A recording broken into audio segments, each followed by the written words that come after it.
I would like to start with a group question actually for, like this second season is bringing each of your character to face like foundational choices that actually challenges the society they live in.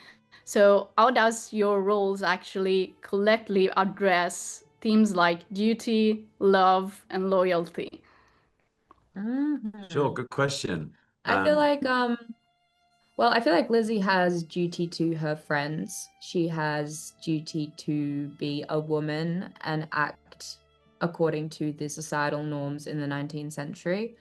Um, and in this season, she battles a lot with the shame that she feels not acting out of, pursuing love with Theo.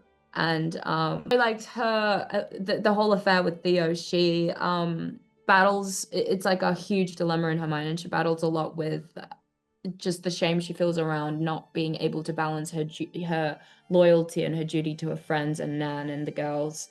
And in a sense, she's betraying them in pursuing this love, but she feels like she deserves that in a sense, and she has never experienced that before. And yeah, that's Lizzie. Yeah, I think the season as a whole, all the characters, us three sat here, Guy Thwart, Richard, Conchita, everyone, the Dowager, are constantly in kind of contention with control and love, Yeah. power, control, and love. And when the control goes and you feel like the love is kind of slipping from your grasp, every character makes quite kind of bold decisions in order to try and regain control and regain that love. And they kind of constantly uh, are in battle with each other, and it's really interesting to see how each character prioritizes, and some characters, in this season decide to prioritize love, and some decide to prioritize control and power. And I think it's those two themes are constantly in And some characters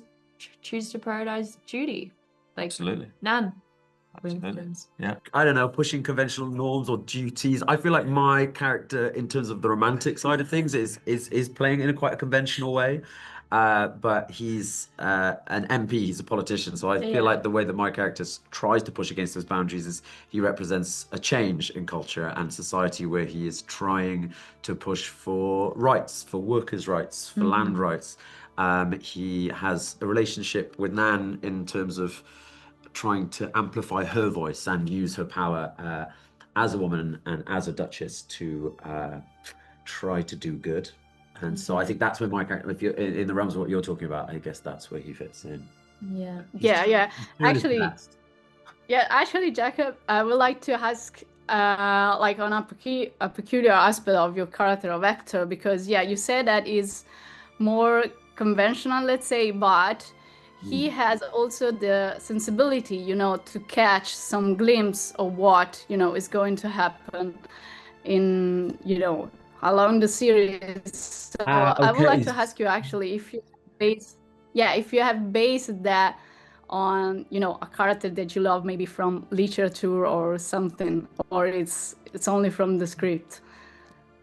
No, I think that all came from the script. Yeah, so I think, yeah, he does approach love in a way that, was expected at the time. He goes at it with the sort of grace and decorum that a gentleman in the 19th century should have. He He approaches, does. he asks for a dance, Yes, he's courting. And I think what he doesn't perhaps, or what he lacks and what a lot of the other storylines and characters have is just that kind of raw emotional passion that perhaps, when people feel suppressed, that they feel that they need. And so when he's wrong-footed later down the line, I think he then has to take a slightly more unconventional approach.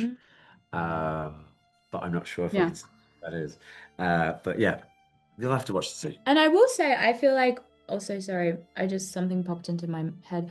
I feel like another sense of duty that Lizzie feels, especially in the beginning, with all of her friends being married and like off doing their own thing, is the duty as a woman who is now at an age where she should be sort of married in the 19th century. And I think seeing Hector at that wedding, Yes. she's like sort of she's in a sense acting towards that duty. Yeah.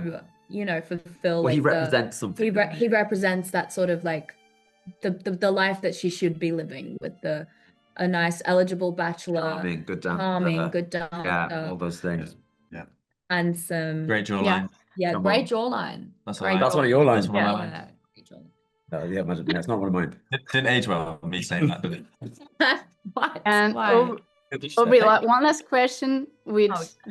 the relationship between Aubri and Guy and the Guy characters is about one phrase that is nearly at the end when there is asked, like the love story between the girls sounds Yeah. more important. Yeah. But what do you think about that? I think Can that's you I think that's the most heartbreaking part of it all, is that in the pursuit of love, Lizzie unfortunately betrays one of her closest friends, and yeah, I think that's the most heartbreaking part of it all for Lizzie. I mean, that was never her intention. She never wanted to break up or their marriage. So I think that comes with a lot of shame and a lot of guilt, and I think she struggles with a lot of guilt from that experience, when hurting Nan is obviously something she never ever wanted to do. Yeah.